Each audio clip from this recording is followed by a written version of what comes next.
salt pack. Oh, okay. So is that's offshoot Tesla? No, it's essentially backpacks and camera bags and think tank. You know what? You should work really well. Yeah.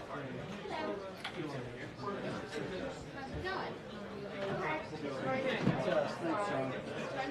Hey, how are you? Great, good to see you. I know. No one should.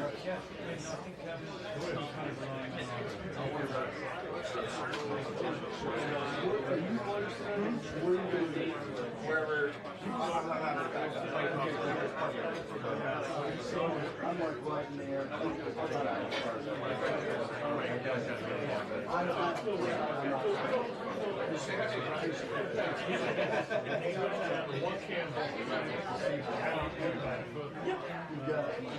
I need to do for two, but not. It makes no sense. I mean, but it used to be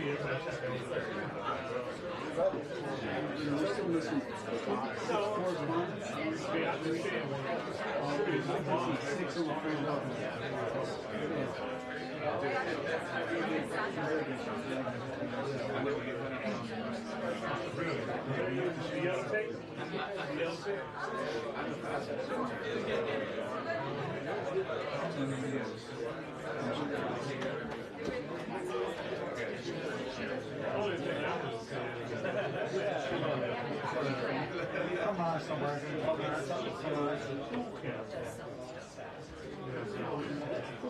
Be by itself. And everybody else is more upset. And you know. You said you don't get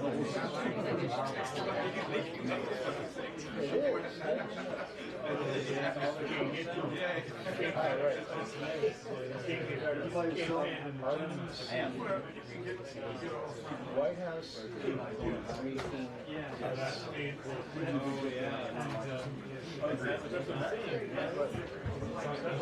Right.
Maybe you just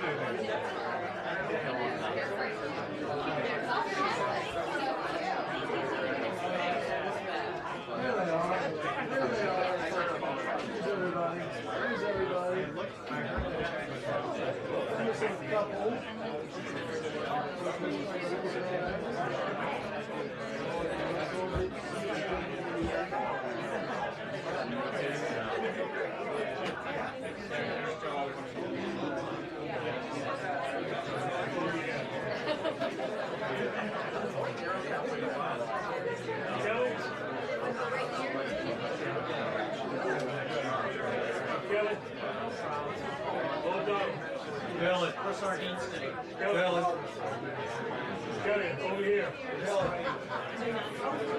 Kelly. Microphone.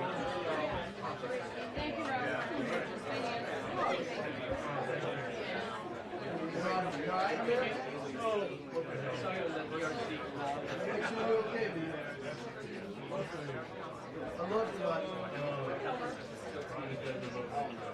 Yes, you do. Yes, you do. I know you want me back. I'm so sorry.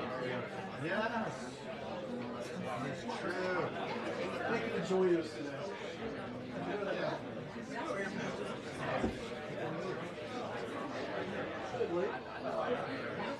I'm excited.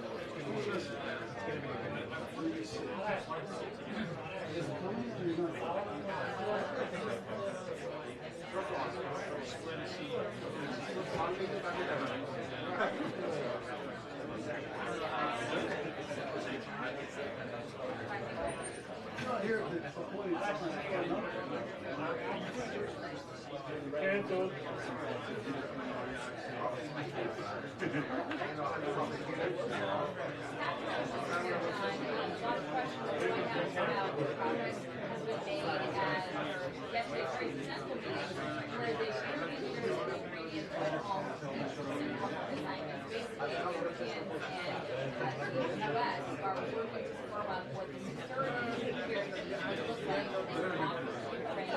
Which will help Zelensky sell that home and his possessions that he needed to make as part of the deal terms.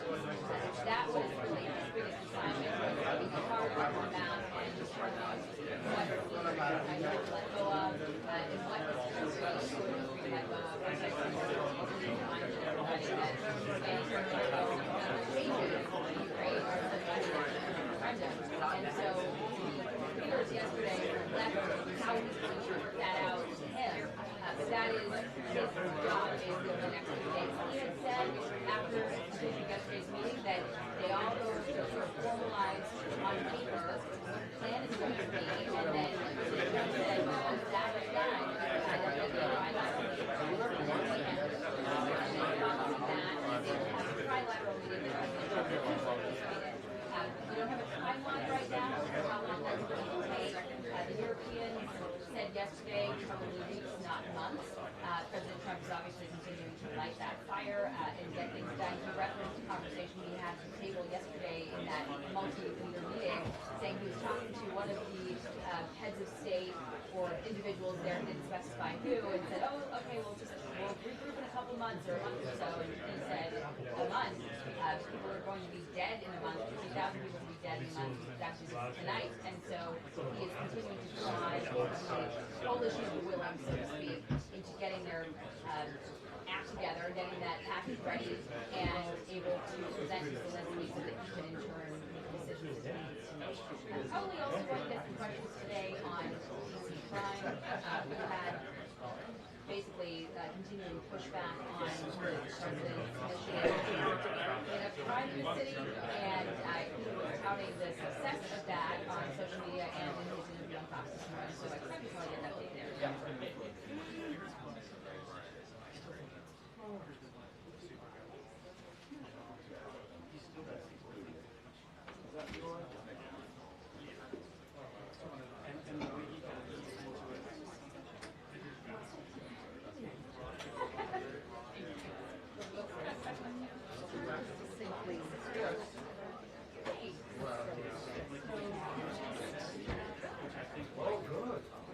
Maybe a little bit.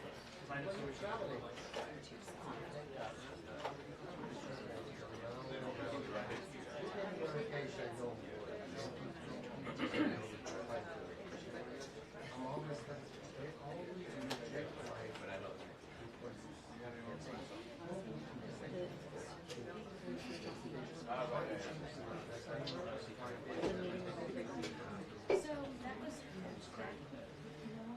No.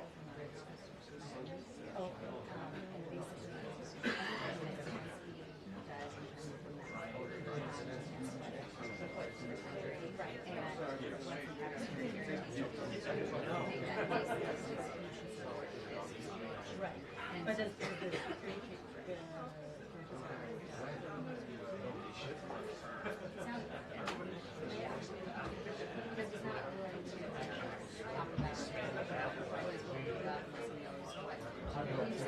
that those issues are not going to be. Were you here when Trump was giving you? No.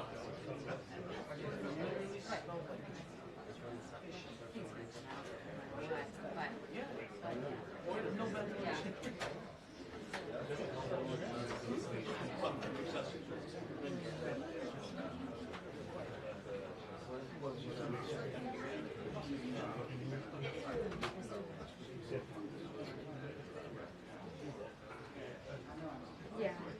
Oh, me?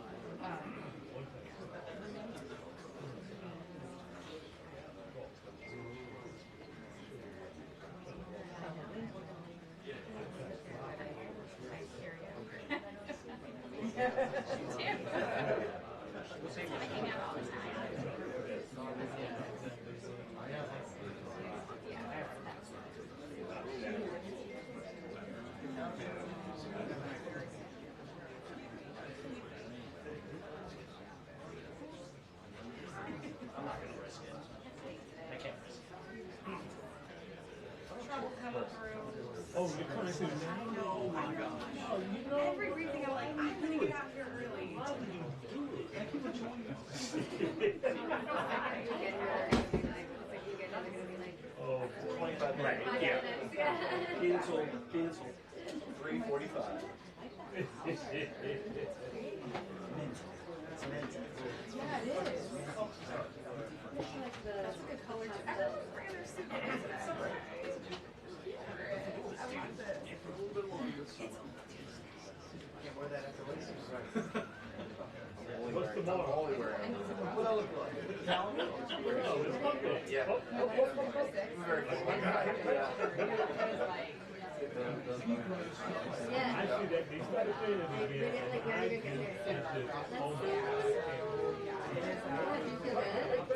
I'm like, holy stuff of it. Yeah, like very yeah.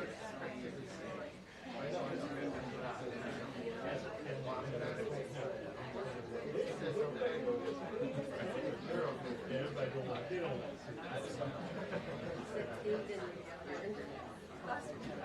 Right,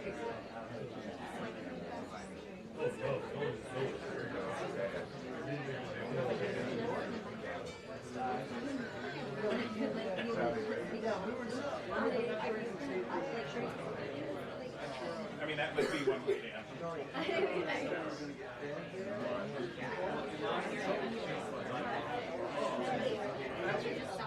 I know.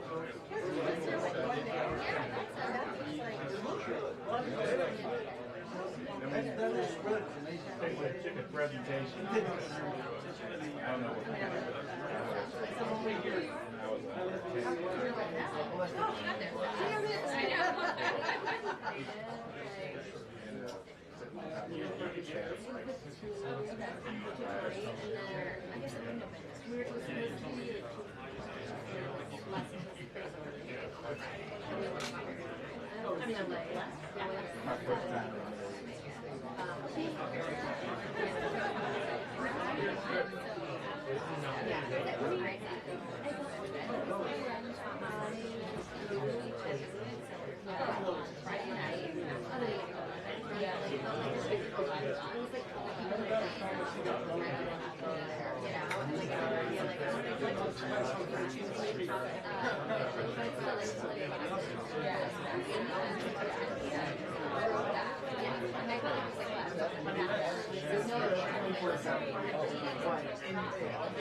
Some blurry goodness.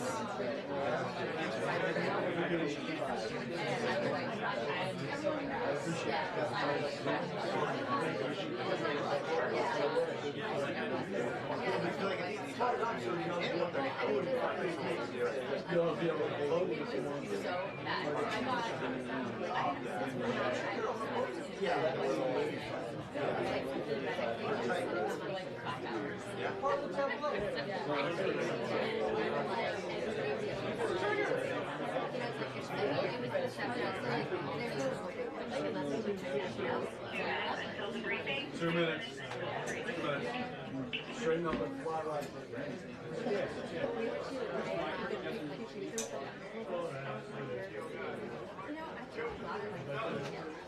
But I mean, like, everybody said that. Here you go.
Good afternoon, everybody. Good afternoon. How are you? Good to see all of you. What we've witnessed President Trump accomplish over the last few days has been nothing short of remarkable. We are now 3.5 years into the war between Russia and Ukraine, a brutal conflict that has claimed hundreds of thousands of Russian and Ukrainian lives and cost trillions of dollars. The weakness and incompetence of Joe Biden foolishly allowed the killing to start in the first place.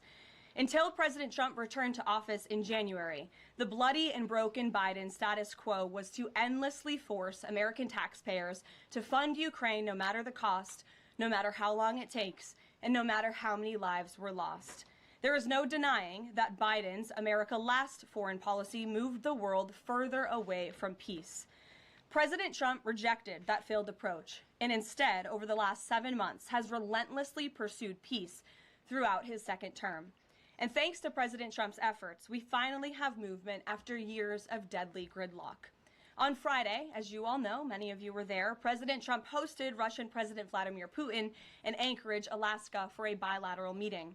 This was the first time President Putin has been to the United States since 2015, and the first time he has met with an American president in years. President Putin publicly confirmed what President Trump has said all along. The war between Russia and Ukraine never would have started in the first place if President Trump were in office. This was always obvious to any person with a shred of common sense. Just look at what took place during the last 4 administrations. Under George W. Bush, Russia invaded Georgia. Under Barack Obama, Russia took Crimea. Under Joe Biden, Russia invaded Ukraine. But under President Trump, Russia did not invade nor take anything. President Trump is the only president this century, Republican or Democrat, who has held Russia in check and ensured peace in Europe. That's because Russia has always greatly respected President Trump and his peace through strength foreign policy approach. But overall, the bilateral talks in Alaska were very productive, and multiple key points were agreed to between the two leaders that truly opened up the door for Phase 2 discussions, which took place yesterday here at the White House, within 48 hours of that meeting in Anchorage, I may add. As you all know, there were many European leaders here, as well as Ukrainian President Zelensky. They all traveled here to meet with President Trump to maintain the momentum and work toward a lasting peace. Across the board, every leader credited President Trump for his decisive leadership that has reignited the dialogue in hopes of finally bringing this war to a peaceful conclusion. Two quotes in particular capture the progress that was made and the optimism moving forward. Finnish President Alexander Stubb said, "I think in the past 2 weeks, we've probably had more progress in ending this war than we have had in the past 3.5 years. Again, that is the president of Finland, a country that shares a border with Russia. That's what we call the President Trump effect. NATO Secretary General Mark Rutte also summed it up well. Without President Trump, this deadlock with Putin would not have been broken. He is the only one who could do this." Following the encouraging conversations yesterday, President Trump spoke with President Putin by phone, and he agreed to begin the next phase of the peace process, a meeting between President Putin and President Zelensky, which would be followed, if necessary, by a trilateral meeting between President Putin, President Zelensky, and President Trump. As the president said, Vice President Vance, Secretary Rubio, and Special Envoy Witkoff will continue to coordinate with Russia and Ukraine to make this happen as soon as possible. It's very important to remember that before President Trump's landslide victory last November, there was no end in sight to this bloodshed. Now, there may finally be light at the end of the tunnel and an opportunity for lasting peace. That's because President Trump is the peace president, and American leadership is back on the world stage. It should not be lost on anyone in this room that world leaders are coming right here to Washington, D.C. for help. While previous presidents have traveled halfway around the world to apologize for America, President Trump stands up for America, and he has firmly restored America's status as the undisputed leader of the free world. However, one thing that has absolutely not changed is the media's negative and downright false coverage of President Trump and his foreign policy accomplishments. From the beginning of this entire process, much of the left-wing media has been actively rooting against the President of the United States in the pursuit of peace. Initially, the media ridiculously claimed that President Trump was somehow beholden to Russia for even agreeing to have a face-to-face discussion with President Putin inside of the United States. The media said President Trump was making a grave mistake by, quote, legitimizing Putin. They were aghast that President Trump would treat another world leader like a world leader.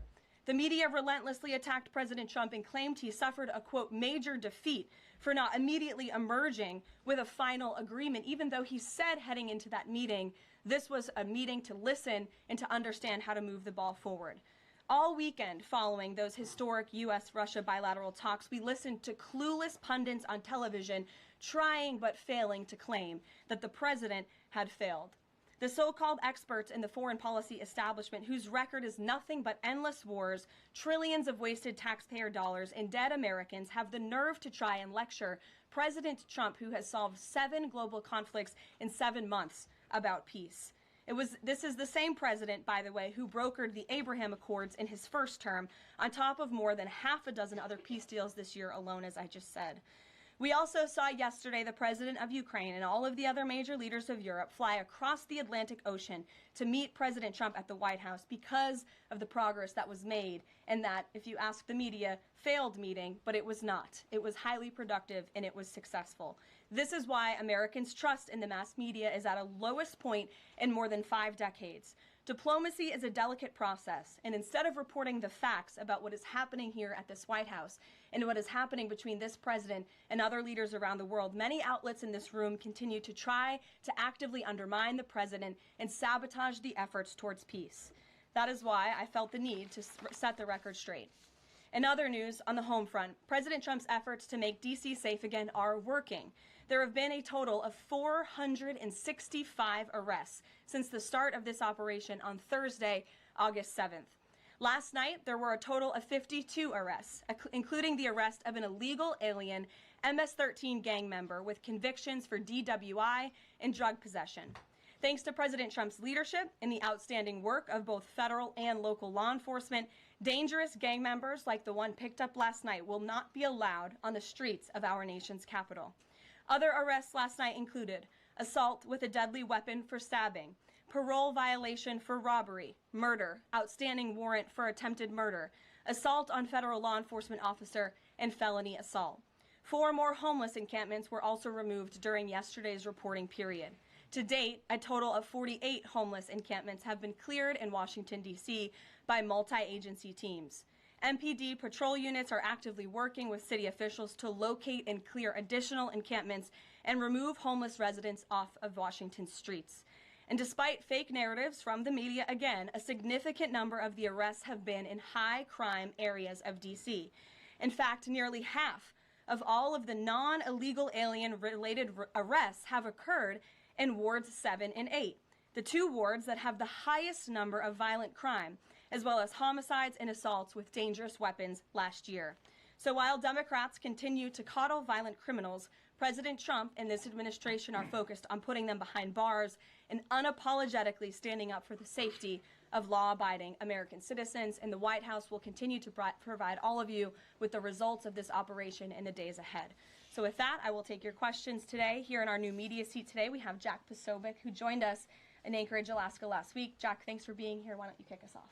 Karoline, thanks so much. So a couple of questions regarding the status of these peace talks. Obviously, we saw the President and President Putin there in Anchorage. We saw the world leaders here yesterday with this summit. We've heard phrases like coalition of the willing. We've also heard Article 5-like guarantees.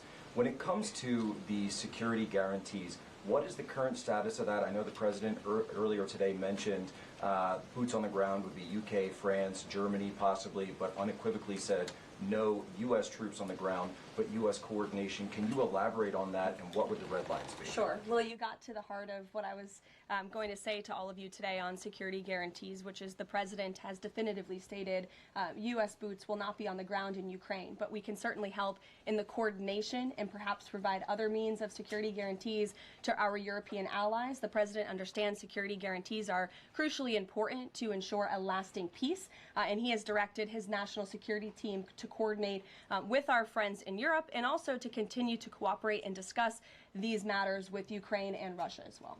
Karoline, now, have the Russians responded at all? I know we spoke with President Putin last night. What has been their response? Because we've heard some reports from the Kremlin and others saying they're unequivocally against NATO troops on the ground. Well, look, the President continues to have these conversations with both leaders. Those conversations took place in Anchorage, Alaska, again yesterday with the Europeans and President Zelensky, and he has directed his team to come up with a framework for these security guarantees that can be acceptable to help ensure a lasting peace and end this war. And then just last question real quick on this. Regarding some of the funding, we're hearing questions about another round of weapons sales or possibly a round of U.S. purchases of Ukrainian drones. Will that money be funded by the U.S. taxpayers? Are we finally going to see an end to the U.S. taxpayer-funded, seemingly endless mandate for these foreign wars? Well, the President is very sensitive to the needs of the American taxpayer, and immediately upon entering office back in January, he made it very clear that we're not going to continue writing blank checks to fund a war very far away, which is why he came up with the very creative solution to have NATO purchase American weaponry, because it is the best in the world, and then to backfill the needs of the Ukrainian army and the Ukrainian people and their military. So that's the solution the President has came up with. We'll continue to see that forward. As for any additional sales, I'll have to defer you to the Department of Defense. Thanks, Jack. Kelly. What has President Trump learned that tells him that Vladimir Putin would be willing to make a deal for him, for President Trump? Well, the president has learned a lot, which is part of the reason he opened up this dialogue. The previous administration, who oversaw the beginning of this war, refused to talk. And President Trump has always said, in order to learn, in order to move the ball forward with diplomacy and towards peace, you have to have open dialogue. And so that's why the president has had several conversations by phone and, of course, an in-person meeting last Friday with President Putin. He also has talked to President Zelensky dozens of times, had him here at the White House yesterday, and he's understanding what both sides want, what both sides are going to have to give up. And he has always said, in order to get a good deal, both sides are going to have to walk away a little bit unhappy. So he continues to learn a lot throughout these conversations, which is why we've seen progress from both sides. And I would also just add, when it comes to learning and moving the ball forward, look at how both Russia and Ukraine have actually talked directly for the first time in many years, thanks to the efforts of this president and this administration. Specifically for President Trump, though, what do you think Putin's motivation is to try to do something for President Trump, as opposed to just resolving the conflict? I think, as I just spoke to in my opening remarks, Kelly, Russia and all countries around this world actually respect the United States again. And the president is using the might of American strength to demand that respect from our allies, our friends, our adversaries all around the world. And we've seen that not just lead to progress with Russia and Ukraine, but also we've seen it in the closing of 7 global conflicts around the world as well.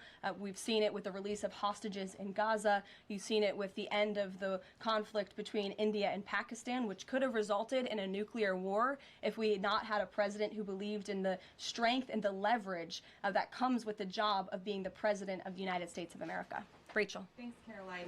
Heading into Alaska, a lot of the focus in the talk was on this trilateral meeting between these 3 leaders.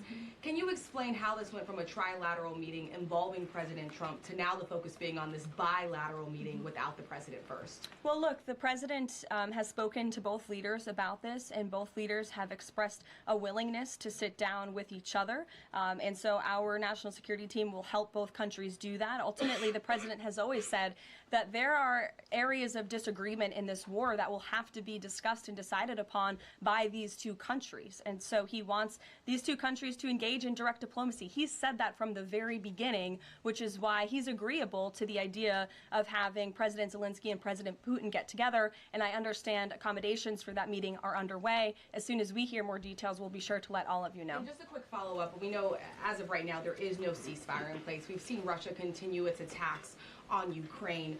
What indications is the president getting from Putin that he wants to have this meeting with Zelensky soon? Because he spoke to him directly yesterday. And he expressed that Haley, sooner rather than later. He spoke to that directly yesterday, and the president put that in his statement that he gave to all of you, the news media, knowing you'd be asking following that conversation in the effort of transparency. Haley. Hey, thanks, Caroline. You made clear note U.S. boots on the ground. Is the president considering U.S. boots in the air as a form of a security guarantee? Look, that was something the president mentioned on his interview this morning. It is an option and a possibility. I won't certainly rule out anything as far as military options that the president has at his disposal. I'll let him do that. I can tell you he's definitively ruled out boots on the ground. Sure. Thanks, Caroline. Just about the possible venue for the talks, can you confirm that Putin suggested Moscow as a venue for the bilateral talks? And if so, doesn't that indicate that Putin is perhaps not serious about this, that he's suggesting a venue that there's no way that Zelensky is going to go to? Look, I'm not going to litigate the private conversations between the president and President Putin, aside from what the president himself has already spoken on. But I can tell you there are many options that are being discussed by our national security team right now with both parties. Can you give us an indication of where? I just told you we'll provide you details as soon as we can. Thank you for trying, though. Libby. Thank you, Caroline. I wanted to ask about the National Guard troops. How is the White House coordinating with how they're being placed in D.C., what areas? And then also, how long should people here in the district anticipate the National Guard to be on the ground patrolling the streets? I don't have a timeline for you, Libby, but we will keep you posted on that. I think the president, as you know, and this administration, he came to this briefing room with members of his cabinet to lay out the rationale and the reasoning for federalizing the National Guard here in Washington, D.C., and for our work with the Metropolitan Police Department to make our district safer. We've seen violent crime has taken the lives of far too many residents here in our nation's capital, and the president wants to make it safe again. And as for for the coordination efforts, this interagency team is meeting and talking daily. In fact, there's a meeting taking place right now in the West Wing with members of the interagency task force to continue to discuss not just the National Guard deployment, but also how we can continue to remove public safety threats off of the streets of Washington, which, as the numbers I just showed you prove, they are doing every single night. I will just reiterate, 465 total arrests and counting since the start of this operation. I believe 11 or 12 days ago. I'll have to check the calendar, but those are pretty remarkable results. If not for this task force and their high level of coordination and the leadership of this president, there would have been 465 more violent criminals on the streets of this capital that you all live in every day. So I think we should all be very grateful for that. Stephen. Thank you, Caroline. Three questions about the D.C. crackdown. Sure. First, I was wondering if you could clarify something President Trump said. He mentioned getting rid of the slums where criminals live. Was he talking about tents or permanent residential buildings? And then the mayor has expressed an interest in clarifying how much of a focus illegal immigration enforcement is as part of this crackdown. Can you say anything about that? Sure. And third, any preview on the beautification? 3 questions. I'll try to answer all 3 of them pointedly for you. First, when it comes to what you said and the president said, the slums of Washington, D.C., he's referring to the most dangerous communities, neighborhoods, and streets in this city where, unfortunately, violence has ravaged these communities and taken the lives of, again, far too many law-abiding D.C. residents. We know on July 5th of this year, just more than a month ago, a 3-year-old beautiful young girl was shot and killed in her car with her family in one of these communities, which is why there has been a surge, despite what many of you have been falsely reporting. And I believe it was the Washington Post who put out a map claiming it to be fact-based when it was just based on, I don't know, accounts that they've heard on the street, not actual statistics and data. So we went and reconfigured the numbers, and as I said, nearly half of all the non-illegal alien-related arrests have occurred in wards 7 and 8 in the District of Columbia, where we know, excuse me, there's the highest rate of crime. So we'll continue to do that. And what was your second question, Stephen? Legal immigration, how much of a focus that is? Yeah, look, I mean, the focus is to make D.C. safe and beautiful and to remove public safety threats and violent criminals from our streets. If federal law enforcement, with the help of the Metropolitan Police Department, come across illegal aliens, of course, we are going to abide by this administration's policy of law and order, and we are going to remove illegal criminals from our nation's capital. They will be detained and deported, just like they are in every other community across the country. Kristen. First question is, whose idea was it to change the next steps from a trilateral to a bilateral meeting? It was an idea that evolved in the course of the president's conversations with both President Putin, President Zelensky, and the European leaders yesterday. And as you saw, Kristen, with all of those European leaders leaving the White House, including the NATO Secretary General, they all agreed that this is a great first step. And it's a good thing that these 2 leaders are going to be sitting down together, and the president expects that to happen. And how long is Trump willing to wait and operate in good faith for Putin to actually arrange a meeting before he intervenes? Look, the president has put tremendous public pressure to bring this war to a close. He's taken action as well. He's made himself very clear that he wants to see this war end, and he has scoffed at the ideas of others that have been raised that we should wait another month before any meeting takes place. The president wants to move, and he wants to bring this war to an end as quickly as possible. Just a clarification on something you said earlier about Putin agreeing to the meeting. The Kremlin seemed to indicate that Putin did not firmly agree to a bilateral.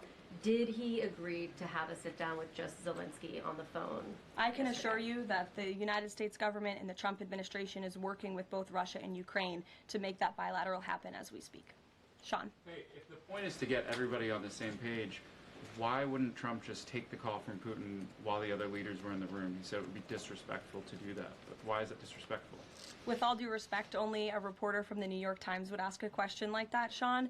The president met with all of these European leaders at the White House 48 hours after sitting down with President Putin on American soil. In fact, there was so much progress in the readout that was given to these European leaders immediately following his meeting with President Putin that every single one of them got on a plane 48 hours later and flew to the United States of America. And if I could just read for all of you some of the statements from those European leaders leaders yesterday. You had President Zelensky himself saying it was a very good conversation. It was really good. We spoke about very sensitive points. The Secretary General, Mark Rutte, it was the president, only because of the president, that this deadlock was broken, but with President Putin by starting a dialogue. So these leaders, who this war is in their backyard, are very grateful that the president took that call and that he was there to provide them with a readout of Russia's thinking on this, something that was not done by the previous administration at all. Catherine. Thank you. Is the White House looking at Budapest as a possible location? I'm not going to confirm or deny locations. We'll provide you with details as soon as we can. Following up on Kristen's question, I understand that the White House is working and allies are working to make this meeting happen, but did Putin promise to do a meeting with Zelensky, a direct meeting, in the coming weeks? He has, and I just answered that question for you. Franco. Thanks. I just want to clarify. So you are saying that President Trump is considering U.S. pilots and U.S. aircraft potentially supporting European or Ukrainian forces? The president spoke to that himself this morning when he called into Fox and Friends, and I would defer you to his answer. You can read it directly yourself. In addition, can I ask, no boots on the ground, Steve Witkoff's talking about Article 5-like security guarantees. Can you talk about what other Article 5-like security guarantees that are being considered if it's not boots on the ground? These are very sensitive diplomatic discussions that are currently taking place literally as we speak. So I will leave it to the national security team, and I'll leave it to the president to have those private discussions with these leaders as we try to bring this war to an end. And can I ask one Mary more? Margaret, go ahead. Thanks, Caroline. Two questions, if that's okay. So on these meetings, I know you said that the trilateral will take place if necessary. Do you think that we might not need the trilateral and that Zelensky and Putin might come to this conclusion on their own? And then as a follow-up, I know the president said on Fox News this morning that he's partially seeking peace in order to get to heaven. Was he joking, or is there spiritual motivation behind his peace deals here? I think the president was serious. I think the president wants to get to heaven, as I hope we all do in this room as well. Annie. Thanks, Caroline. I'm just shifting gears to the Department of Justice for a minute. Can you walk us through why another deputy FBI director was named? Does Trump have any displeasure with how the FBI has been being run to date? And then I have a question about the antitrust division. No, Andrew Bailey is extremely qualified. As you know, he's been serving with honor as the Attorney General of Missouri, and he's been brought on as another set of very credible and experienced hands to work alongside the current Deputy Director, Dan Bongino, under the leadership of the Director, Kash Patel, and the Attorney General, Pam Bondi. And the FBI has been doing a tremendous job. We've seen their agents out on the streets as part of this interagency task force here in Washington. But the crime that they've been stopping here in Washington, they've been doing this for 7 months all across the country. In fact, there's been 19,000 arrests by the FBI nationwide. That's more than double last year in the same time period. Of those, 1,600 arrests were for violent crimes against children. 4,000 child victims have been rescued by this FBI under this current leadership. 1,000 arrests from investigations of foreign terrorist organizations. There's been 1,500 kilos of fentanyl seized. 6,300 kilos of meth have been seized. And 3 of the top 10 most wanted have been arrested so far. Not a single one of the individuals on the top 10 most wanted list were arrested under the previous administration. We've arrested 3 in 7 months. So when you're actually working and enforcing law and order, you need all hands on deck. And so we look forward to welcoming Andrew Bailey to this new post. Jackie. I have a quick question about Roger Alfred, who's a former DOJ official. He gave a speech in Aspen yesterday where he said that senior DOJ aides are cutting deals with favored lobbyists. I'm wondering if the president has any concerns at all with the way the antitrust division is working. I have no idea who that individual is. I don't know why he made those comments. I don't know what basis he's making those comments on. My instinct tells me it's not true, but we will definitely look into them and I'll get you a response. Thank you, Caroline. Jackie. Thanks, Caroline. Since the president often says that this war would not have started if he were in office, and Putin confirmed that. It's true. Do you accept that as truth? The Probably. European leaders do. Well, and President Putin himself said that, by the way. He did say that. The question I have, though, is what is the president going to do to ensure that these security guarantees last beyond him into the time when he is no longer president? And does that have to involve Congress at all? Well, he understands the need for that, which he spoke to yesterday.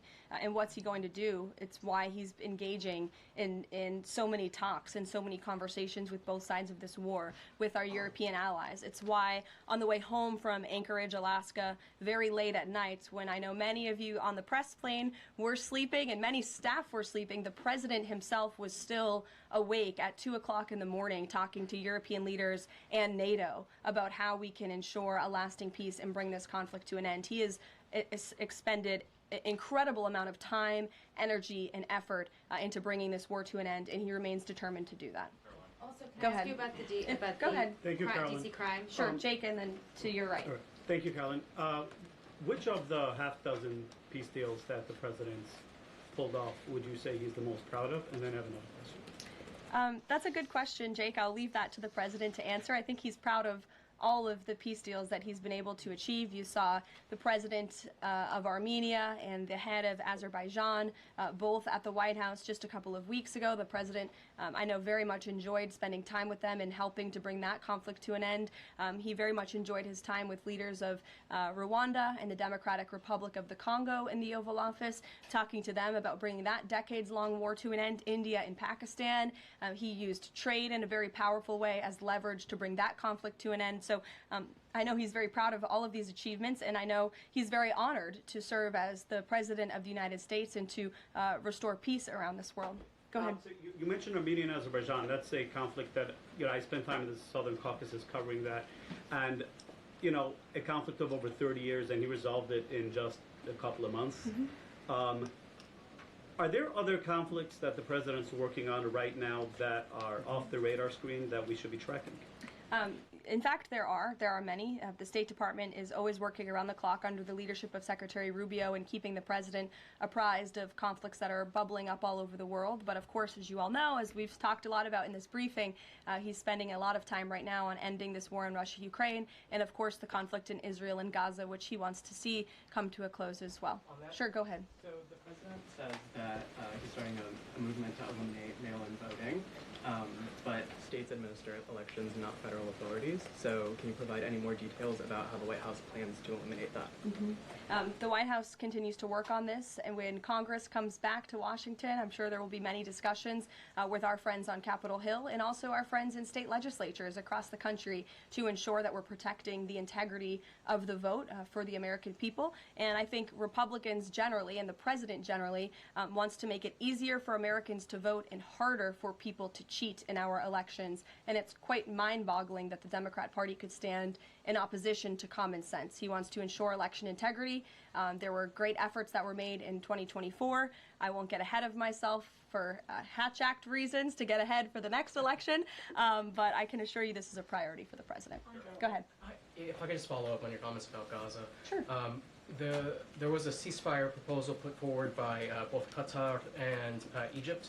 Hamas accepted it on Monday. Israel has yet to officially weigh in.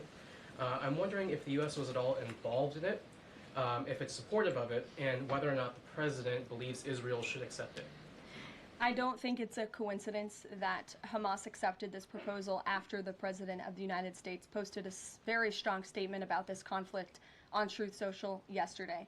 I would refer you back to that statement. As for this proposal that Hamas has now accepted, the United States continues to discuss it, and I'll let the President weigh in on it definitively. You're welcome. Sure. Caroline, can you describe the president's perspective on taking a stake in Intel in exchange for federal grants? And is this are we expecting to see the White House make similar arrangements with other semiconductor companies and manufacturing companies? Well, the president, he's been very clear about the need to reshore manufacturing that's critical to our national and economic security. That is especially in regards to chips and semiconductors, which is why the president has initiated the Commerce Department to conduct a study on semiconductors, a Section 232 investigation, so we can ultimately implement tariffs. And it's why our export license requirements remain in place as well. As for this 10% government stake deal, the Department of Commerce continues to work on it. I know Secretary Lutnick is working on it and ironing out the details, but the president wants to put America's needs first, both from a national security and economic perspective. And it's a creative idea that has never been done before to ensure that we're both reshoring these critical supply chains while also gaining something of it for the American taxpayer. You're welcome. Emily. Thanks. Karoline. I wanted to ask about the 3 U.S. warships that are being sent to Venezuela, and there's 4,000 Marines on board. Are you looking at possibility of boots on the ground there? What I will say with respect to Venezuela, President Trump has been very clear and consistent. He's prepared to use every element of American power to stop drugs from flooding into our country and to bring those responsible to justice. The Maduro regime is not the legitimate government of Venezuela. It is a narco-terror cartel. In Maduro, it is the view of this administration, is not a legitimate president. He is a fugitive head of this cartel who has been indicted in the United States for trafficking drugs into the country. And with that, I will leave you all, and we will see you later, if not tomorrow. And I look forward to taking more of your questions. Thank you. Thanks, Karoline. Thank you.